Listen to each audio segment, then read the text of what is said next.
sans le mur, tu prends la matière, tu le mets sur le mur, c'est toi qui distribue partout et ça te donne, je sais pas, envie de le faire et faire encore. C'est vraiment génial. C'est comme tout l'effort qu'on a fait.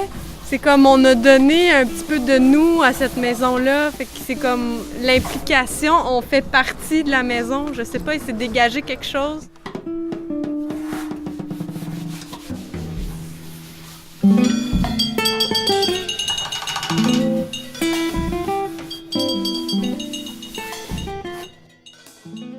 De plus en plus de gens qui sont sensibilisés, en tout cas, à la rénovation de leur bâtiment, à la construction même d'une nouvelle maison.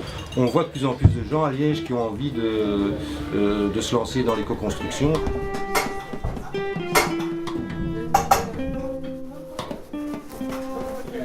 Et donc le CEPAGE, qui est une organisation de jeunesse agréée par la Fédération de Bruxelles, a acquis ce bâtiment ici il y a 3 ans pour faire essentiellement nos bureaux au départ desquels on assure toutes les animations à travers toute la communauté française.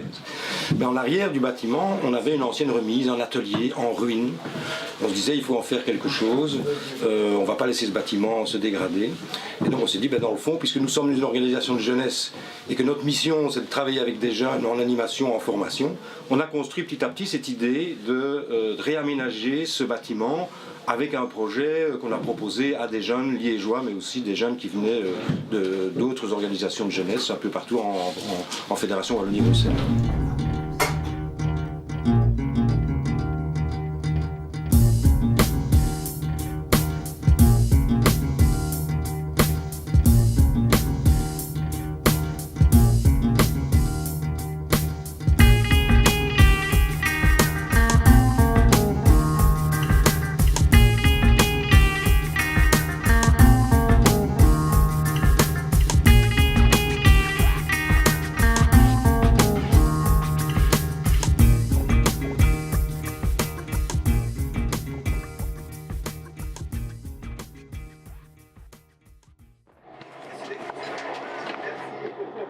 C'était en ruine, il y avait beaucoup de détritus dedans, il y avait beaucoup de déchets, donc on a dû d'abord préparer tout l'ensemble du bâtiment pour recevoir les matériaux en éco-construction qu'on avait décidé d'y aménager. Et donc quand les professionnels sont arrivés, nous on avait préparé le terrain pour eux et eux alors ont pu procéder à l'écolage, à l'apprentissage, je dirais, des techniques à mettre en place en termes d'argile, à mettre sur les murs et en termes de toiture végétale. Au début il y avait un grand mur ici, en briques, et on a dû de faire le mur et puis on a remis tous les briques à l'extérieur, dans les brouettes. Ça a pris vraiment beaucoup de temps pour le faire. Et puis il fallait tout nettoyer ici parce que c'était abandonné, on peut dire, parce qu'il y avait tellement de poussière, des araignées, des briques, des petits bois partout. Et puis il n'y avait pas le toit, alors ils ont dû remettre les bois dans le toit et refaire le toit ici. Et voilà, maintenant le reste de l'équipe est terminé ici parce qu'ils vont faire ici une terrasse.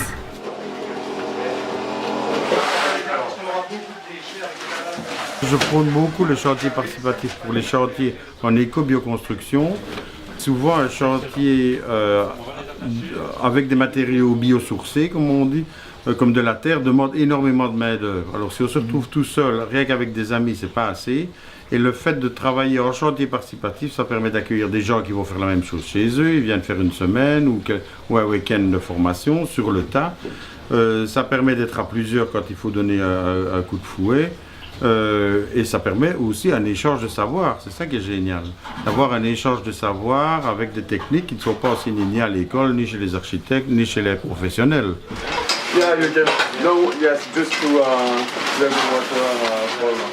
C'est bien d'amener un partage pour d'autres personnes qui sont soit en projet. Ici c'est vrai que c'est particulier parce qu'on a des jeunes, mais aussi on a des moins jeunes qui sont soit en projet de maison ou carrément par curiosité viennent donner un coup de main pour la SBL.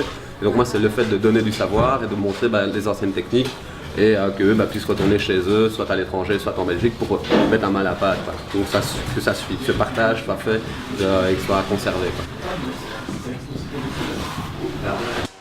L'éco-construction à la base c'est quand même l'aspect où on va essayer de réduire l'impact sur l'environnement et l'impact sur la santé au niveau des choix des matériaux. Donc ici, c'est des matériaux quand même plus simples, plus nobles, dans lesquels ils sont beaucoup plus respectueux de l'environnement, donc il y a un besoin de moins d'énergie fossile pour pouvoir produire ces matériaux. C'est une philosophie, et se dire aussi, voilà, je fais quelque chose pour moi, pour mon respect personnel, mais aussi pour le respect de ma maison et le respect de l'environnement.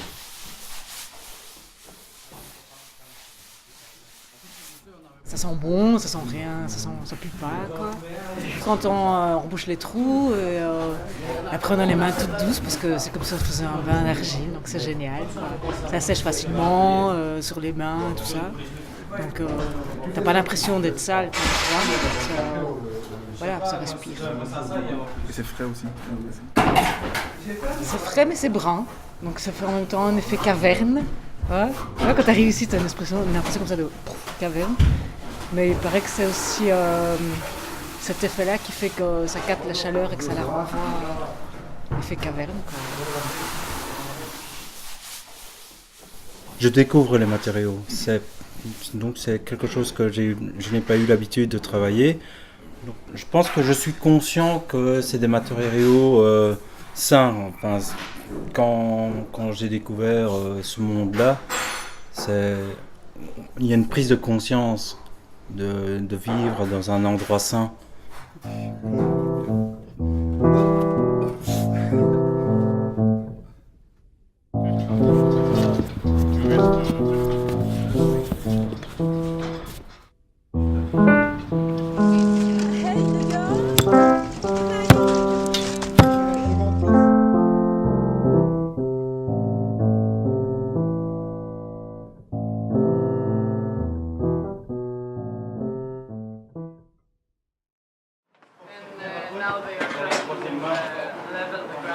En tant qu'organisation de jeunesse, on s'est dit il faut faire un projet avec des jeunes parce que c'est notre mission. On s'est dit à quels jeunes on va s'adresser pour faire ce bâtiment.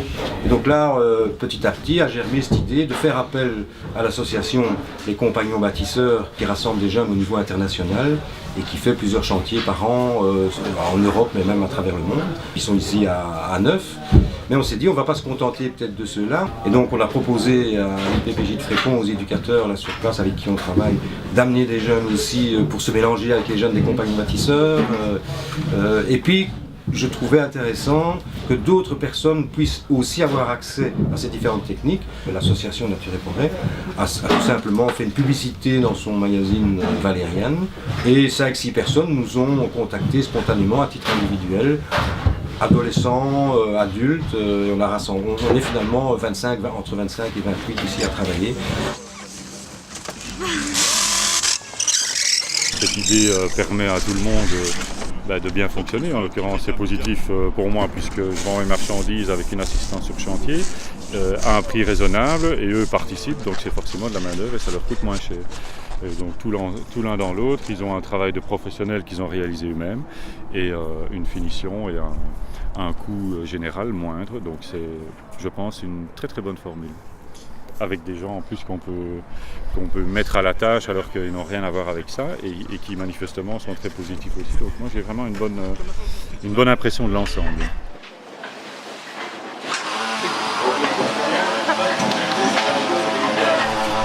Je m'appelle Stéphanie Morin, je suis canadienne, québécoise. Je suis venue au chantier jeunesse avec les Compagnons Bâtisseurs en Belgique pour apprendre à travailler manuellement. Parce que normalement, je travaille avec les personnes âgées et je voulais apprendre à me débrouiller un petit peu plus. C'était une bonne opportunité pour moi de combler ces deux besoins-là de voyage et aussi d'apprendre quelque chose. Parce que de voyager toute seule, j'étais moins en confiance. Puis ici, c'est avec un groupe, on rencontre des nouvelles personnes, on rencontre des gens de d'autres communautés. Donc, il y avait aussi la découverte des autres cultures. Les gens se respectent un l'autre. Tout le monde se trouve des rôles et des tâches. On a quelqu'un qui est responsable du groupe aussi puis qui gère qu'il n'y ait pas de conflit aussi.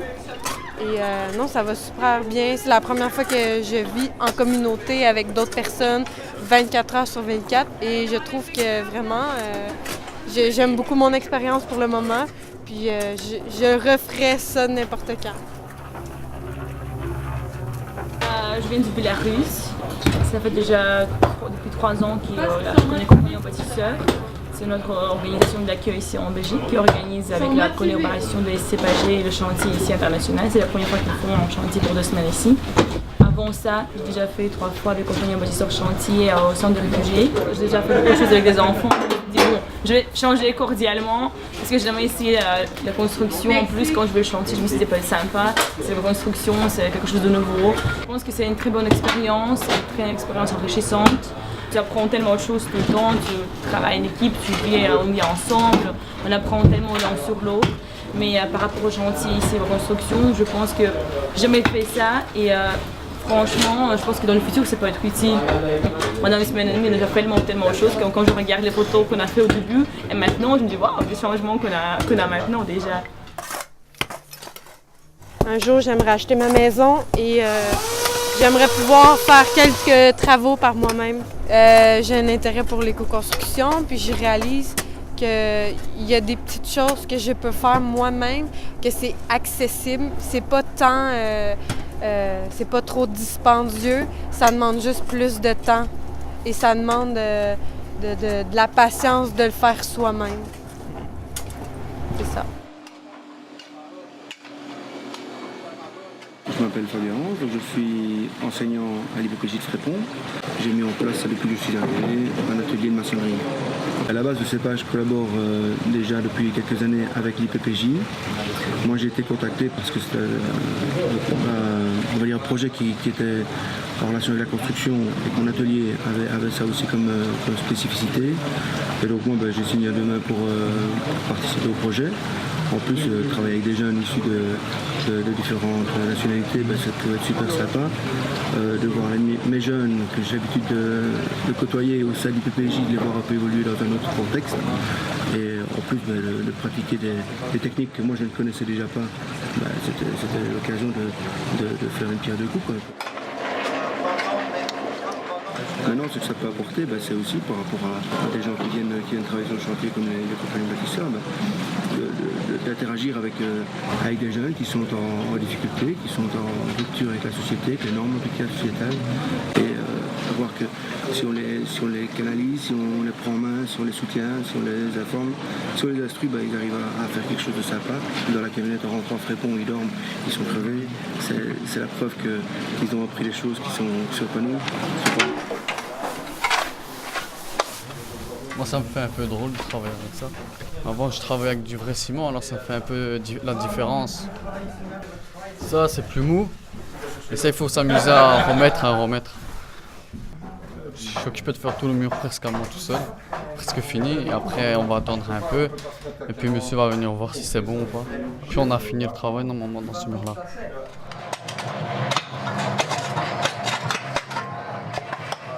Notre idée, c'est de développer aussi des modules de formation en éco-construction avec l'argile, avec comment est-ce qu'on fait une toiture végétale.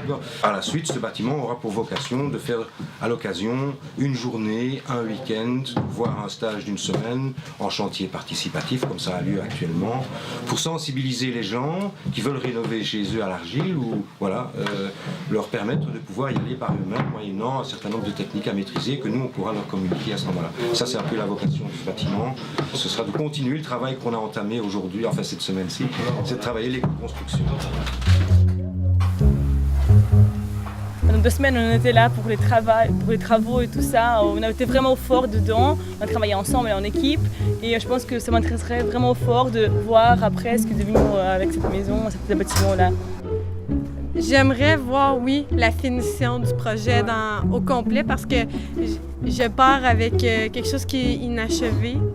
Et de voir en fait c'est qui va en bénéficier, c'est qui va l'utiliser, les locaux. Puis peut-être c'est comme la reconnaissance de voir peut-être les gens qui nous diraient merci, je sais pas.